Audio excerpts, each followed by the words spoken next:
할렐루야. 오늘은 종료주일이고 청년부 헌신 예배로 드립니다. 우리 믿음의 다음 세대 청년들이 하나님의 새벽 이슬과 같은 주의 청년들이 되어서 내 인생은 결코 내가 주인이 아니고 하나님이 내 인생의 모든 주인이 됨을 고백하는 우리 믿음의 귀한 결단에 오늘 청년 헌신 예배가 될 수 있기를 간절히 소망합니다. 여러분은 여러분의 인생에 찾아오는 고난들을 어떻게 받아들이고 계십니까? 혹시 이 자리에 있는 분 중에 여러분의 인생에 고난이 찾아오면 그 고난이 나에게 다가올 때, 나는 고난이 너무 행복해. 나는 매일매일 고난을 겪고 싶어. 이 정도 고난은 너무나도 약한 고난이기 때문에 나는 이거보다 더 큰 고난과 더 센 고난이 나에게 찾아왔으면 좋겠다라고 여기시는 분은 사실 아무도 없을 것입니다. 우리 인생에 우리는 어떻습니까? 고난은 도리어 피하고 싶은 것이고 고난은 사실은 만나고 싶지 않은 것입니다. 하지만 어떻습니까? 우리가 살아가는 우리의 인생의 삶은 매일매일 고난의 연속이고 우리의 고난의 끝은 아마도 주님께 돌아가는 그날까지 우리는 그 연속의 고난의 길이 이어질 것입니다. 오늘 말씀에서 베드로전서 2장의 말씀에 베드로는 사환들, 즉 종과 노예라고 불리는 그들에게 하나님을 생각함으로 부당한 고난을 참으라고 말씀하고 계십니다. 종이고 노예이기 때문에 일상이 부당함과 억울함과 고난이 연속인 삶을 사는 그들에게 베드로는 그것을 참으라는 거예요. 여러분, 베드로의 입장, 사환, 노예와 종들의 입장에서는 어떻게 했습니까? 차라리 참으라고 하기보다는 항변하고 따지고 억울함에 대해서 부당한 목소리를 내라고 말하는 것이 그들에게는 더욱더 위로가 되고 듣고 싶은 말일 것입니다. 하지만 베드로는 그렇게 말하지 않는 거예요. 하나님을 생각하며 부당한 고난을 당해도 참으라는 거예요. 도리어 선을 행하라고 말하고 있는 것입니다. 왜입니까? 오늘 베드로 사도는 확신했던 것입니다. 고난이 일상인 그들에게 주님이 걸어가셨던 십자가의 길 안에는 고난을 은혜로, 행복으로, 아름다움으로 바뀌어주는 비결이 있음을 베드로는 알고 있었던 것입니다. 그렇게 우리도 오늘 말씀을 통하여서 우리가 만나는 고난 가운데 하나님이 이 고난을 은혜로 바꿔주시는 그 길을 만날 수 있는 믿음의 시간이 될 수 있기를 간절히 소망합니다. 여러분, 베드로는 어떻습니까? 당시 종의 신분에 있는 위치에 있는 그들의 상황과 형편을 너무나도 잘 알고 있었습니다. 종이기 때문에, 노예였기 때문에 참는 것은 배려가 아니라 당연함이었었습니다. 억울함은 사실 일상의 연속이었습니다. 아무 이유 없이 맞아야 했고, 아무 이유 없이 빼앗겨야 했고, 아무 이유 없이 억울한 일은 내가 꼭 당해야 할 일들이었습니다. 심지어는 어땠습니까? 선을 행하였음에도 억울한 일을 당하는 상황이 너무나도 많았던 것입니다. 왜? 태어나면서부터 신분적인 위치와 환경은 그들에게 고난을 어쩌면 당연함으로 여기도록 할 수밖에 없었던 것입니다. 여러분, 지금 우리가 세상을 살아가는 우리도 마찬가지일 것입니다. 어쩌면 출발점이 다르기 때문에 우리가 겪는 부당하고 많은 고난들도 있을 것입니다. 집안이나 배경이 없기 때문에, 내가 더 많이 못 배웠기 때문에 삶에서 이 정도의 억울함과 고난은 내가 당연하다라고 여기는 부당한 고난이 여러분의 인생 가운데에도 참 많이 있을 것입니다. 그리고 당하고 계시는 분도 있을 것입니다. 그 고난의 길을 걷는 분들도 있을 것입니다. 그런데 여러분, 오늘 주님은 여러분에게 이렇게 말씀하시는 거예요.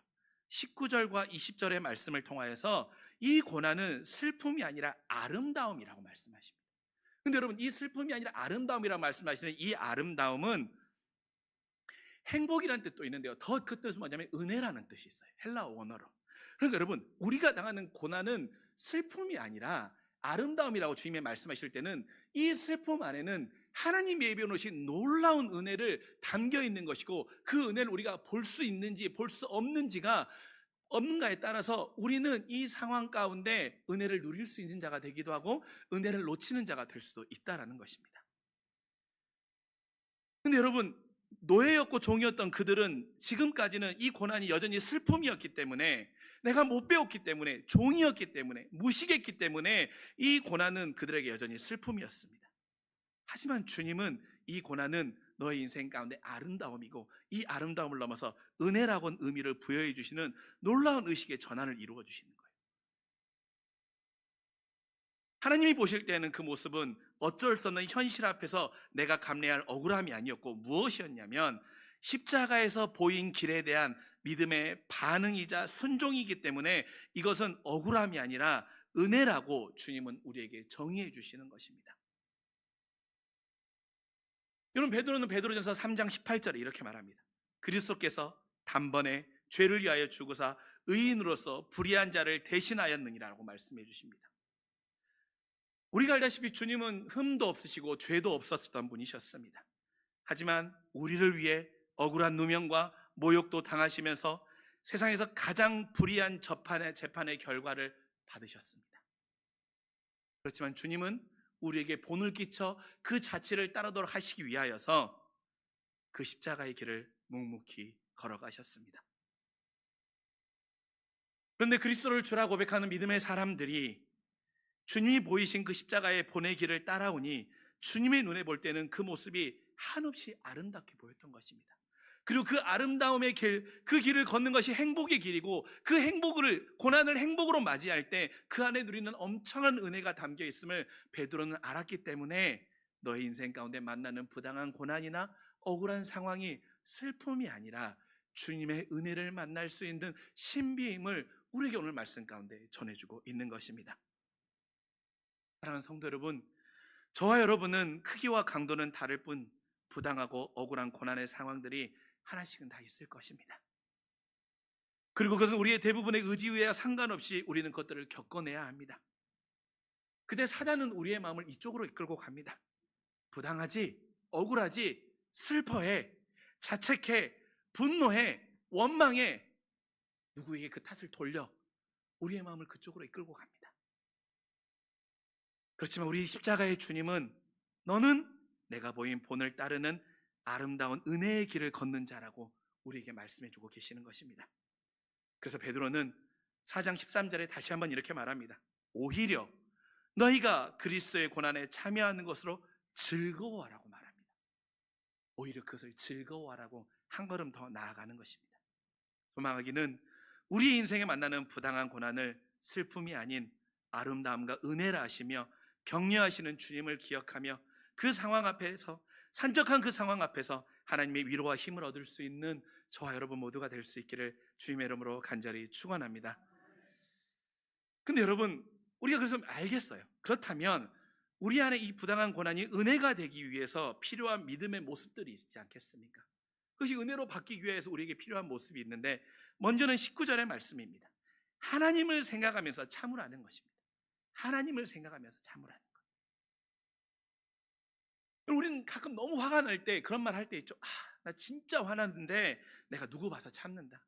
내가 누구 봐서 참는다라고 말할 때가 있어요. 근데 여러분, 그 당시에 그 베드로의 말을 듣는 사환들은 노예였지만 신앙인이었어요. 그러다 보니까 신앙인이기 때문에 겪는 엄청난 신앙의 박해들이 많이 있었습니다. 노예인 주제에 주인이 강요하는 우상숭배를 거절했습니다. 그러다 보니 말할 수 없는 고난과 부당한 일을 당하기 일쑤였고, 내 의지로는 몇 번이고 번절하고 싶었지만 그들은 그렇게 하지 않았습니다. 왜? 주님 때문에 참았고, 주님 때문에 참는 것을 넘어서 선을 행하라고 하는 그 베드로 사도의 말에 동참하였었습니다. 그럼 여러분, 왜 그 사환들은 주님을 생각하면 그 고난을 참을 수 있었을까요? 하나님을 생각함으로 그들은 어떻게 그 고난을 참을 수 있었을까요? 그들에게 십자가의 주님은 너무 특별한 대상이었기 때문입니다.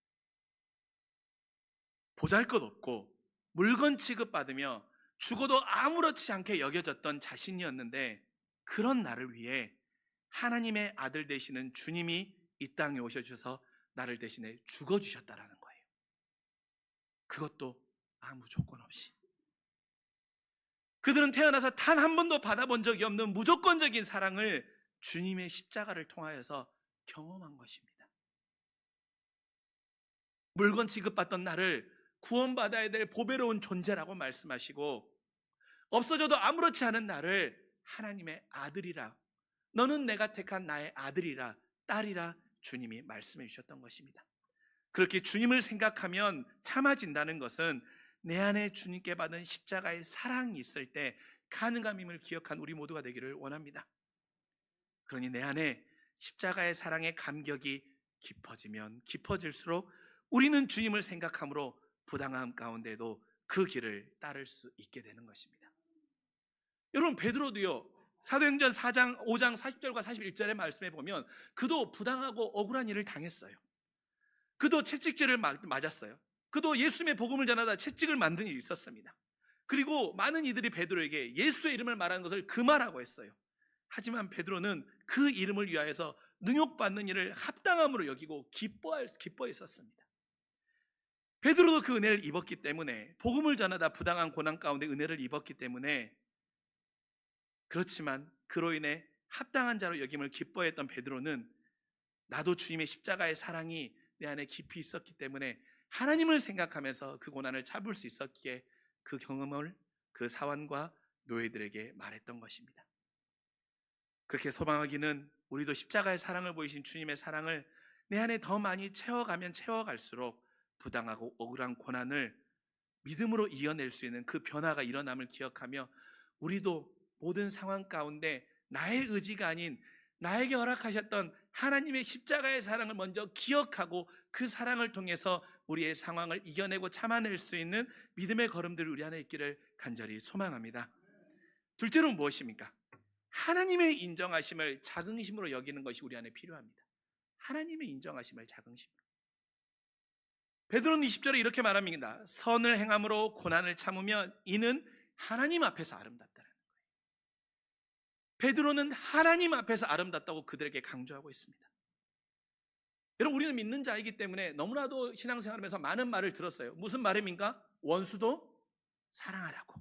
그리고 한 대를 맞으면 참고 오리를 가자 그러면 십리를 가고 겉옷을 달라 그러면, 그렇죠, 아시죠? 네, 다 내어주라고 말씀하십니다.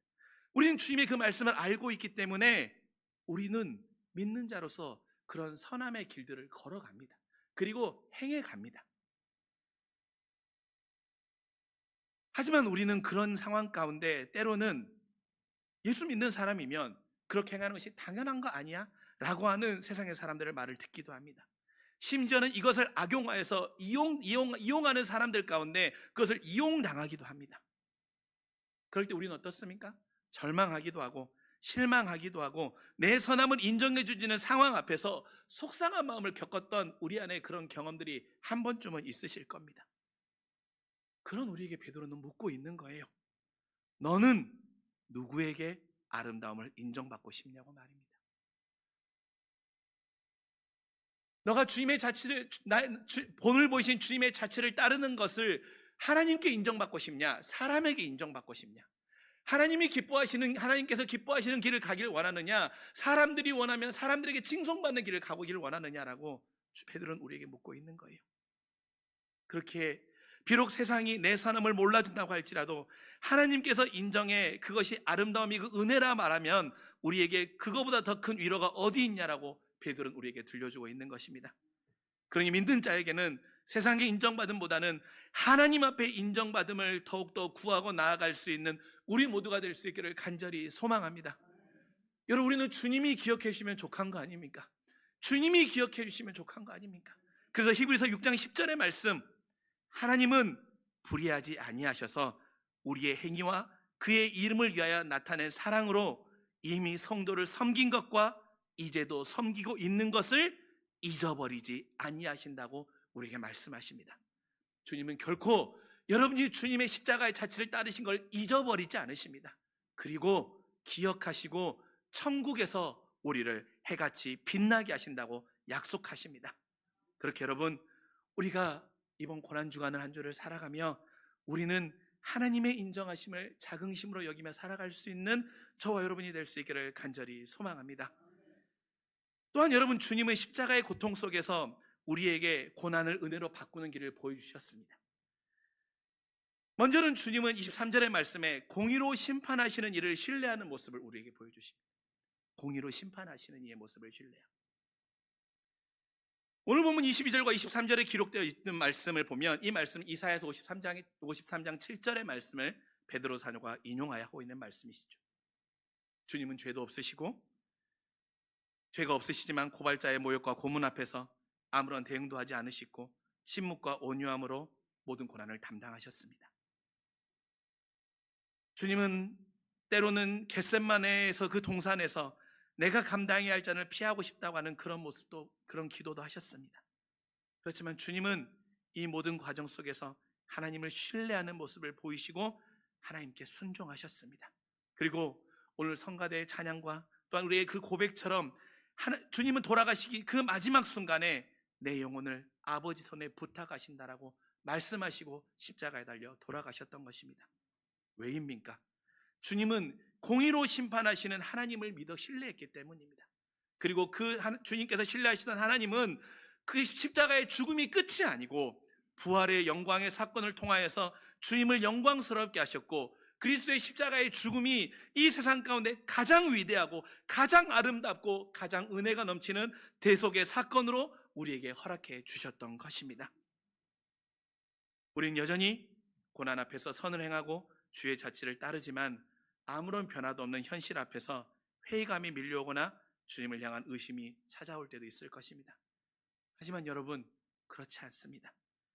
주님은 정의하시고 공의하의 주관자이십니다. 그래서 바울은 갈라디아서 6장 9절에 이렇게 말합니다. 너희가 선을 행하다가 낙심하지 말지니 포기하지 않으면 때가 이름에 거둔다고 주님은 말씀해 주시고 계십니다. 그렇기에 고난 앞에서 변함없이 하나님을 신뢰하면 때가 이르면 그 고난을 은혜와 아름다움으로 거두게 하시겠다는 하나님의 선하신 약속을 믿음으로 확신하며 나아가는 우리의 삶이 될 수 있기를 간절히 원합니다. 두 번째는 무엇입니까? 주님께서 친히 그 죄를 담당하셨다라고 24절에 말씀하십니다. 주님은 친히 그 죄를 담당하셨어요. 여러분, 주님께서 우리의 죄를 친히 담당해 주셨기 때문에 우리는 죄에 대하여 죽고 의에 대하여 살게 되었습니다. 주님은 누구에게도 이 역할을 전가하거나 미루지 않으셨습니다. 도리어 이 죄의 대가를 치러야 할 우리에게도 그 십자가의 길을 걸으신 다음에 아무것도 묻지 않으시고 고난의 십자가의 길을 묵묵히 가셨습니다. 주님이 아니면 우리가 결코 죄의 사슬을 끊을 수 없었고 구원의 길에 이를 수 없었기 때문에 유일한 구원자가 되시는 주님께서 친히 그 십자가의 길을 가셨고 우리의 죄를 담당해 주셨음을 우리는 압니다.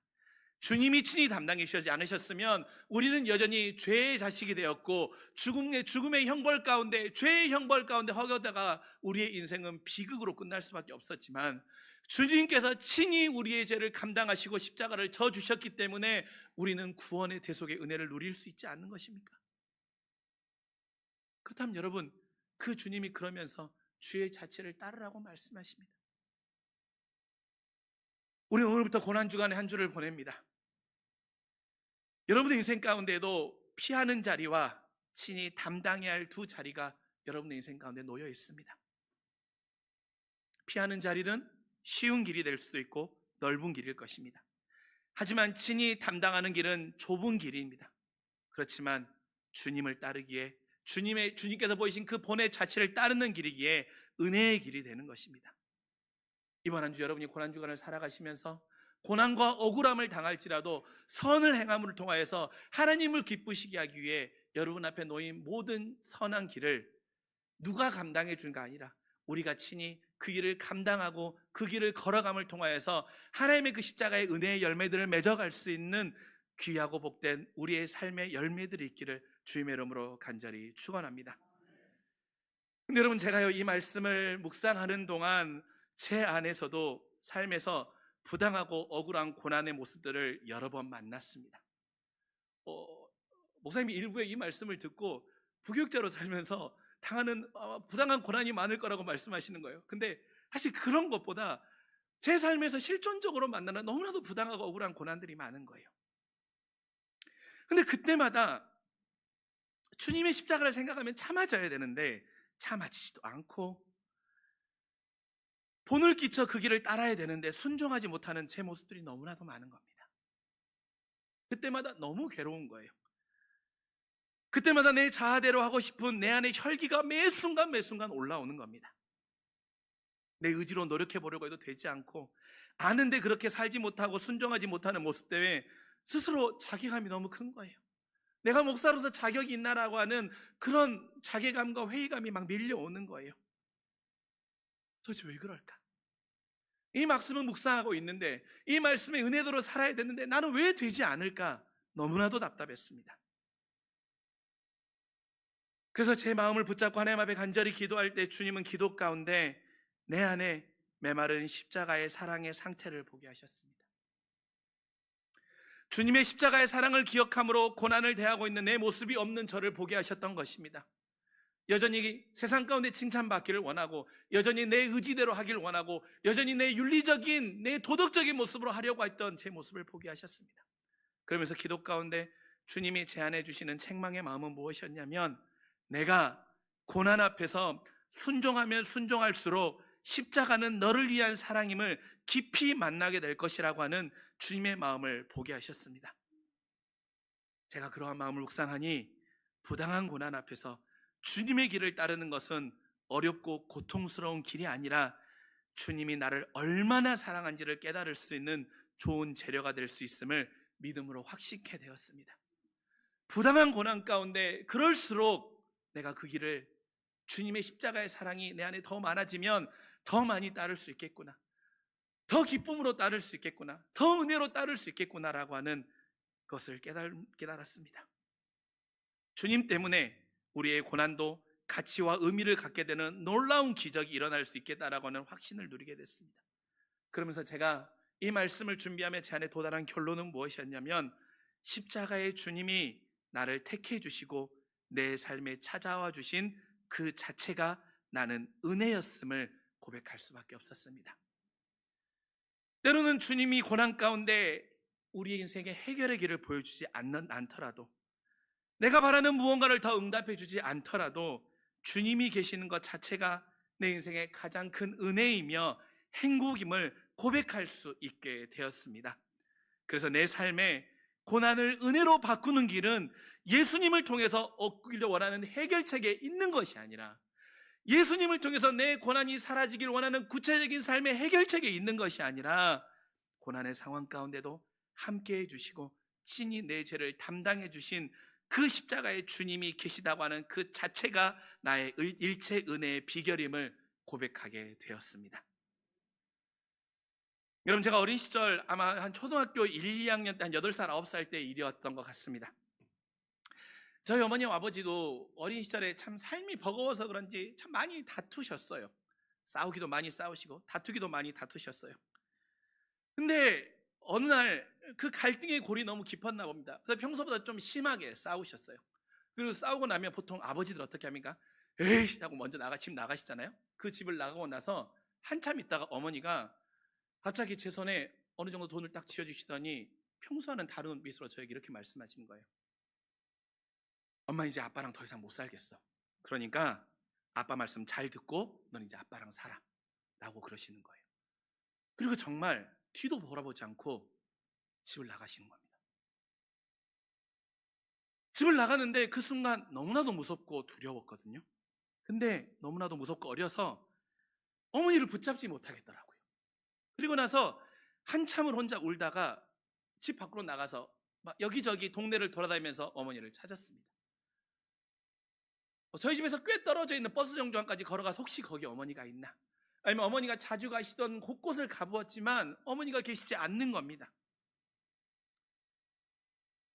그리고 울면서 집으로 돌아오는 길에 얼마나 무섭고 외로웠는지 모릅니다. 그러면서 이제 진짜 두 번 다시 엄마를 볼 수 없는 거구나, 이제 내 인생에 어머니는 없는 거구나 라는 마음이 들어오니까 참 슬프더라고요. 근데 여러분, 저를 그렇게 안타깝게 보셔도 않아도 됩니다. 왜냐하면 지금도 저희 부모님 두 분이 행복하게 잘 살고 계세요. 지금 저희 아버지는 저희 어머니 없으면 살 수가 없어요. 그래서 지금은 꼼짝도 못 하십니다. 그러니까 저를 그렇게 불쌍하고 안타깝다 안 보셔도 됩니다. 네. 근데 여러분, 그날 해질 무렵쯤이었어요. 해가 이렇게 뉘역뉘역 치는데 그날을 생각하면 지금도 그날의 색깔, 공기, 그게 다 기억이 나요. 저희 집이 계단이 있어가지고 그 계단 한쪽에 딱 앉아서 이렇게 쭈그리고 앉아 있는데 저기 끝에서 어머니가 저희 끝에서 어머니가 걸어오셔가지고 그냥 딱 안아주시는데 너무 좋더라고요. 너무 행복하더라고요. 제가 그 전날 어머니한테, 여러분 그 옛날에 어릴 때 아시죠? 그 병으로 된 델몬트 오렌지 주스 병 아시죠? 제가 그걸 너무 먹고 싶었는데, 델몬트 오렌지 주스하고 자갈치 한 봉지만 사줘라고 말했는데, 안 되라고 해서 너무나도 서운하고 미웠거든요. 근데 그때 하나도 안 밉더라고요. 때로는 외아들이니까 남들보다 너무 엄하게 하는 것이 참 속상했거든요. 근데 그때는 아무것도 속상하지 않더라고요. 왜? 어머니가 계시다라는 그 사실 자체만으로도 너무나도 좋고 행복하고 안도할 수 있었습니다. 온 25절의 말씀처럼 양처럼 길 잃은 자와 같은 내 인생이었는데, 만약에 내 인생에 어머니가 없었으면 나는 정말 고아 같은 인생이 되었을 텐데, 영원한 목자께서 계셔서 안정감을 찾고 은혜를 누릴 수 있었던 거예요. 어머니가 그냥 찾아와 주시니까 내 안에 그 불안은 다 사라지고 안정이 되고 은혜가 넘치더라고요. 여러분, 우리도 마찬가지 아닙니까?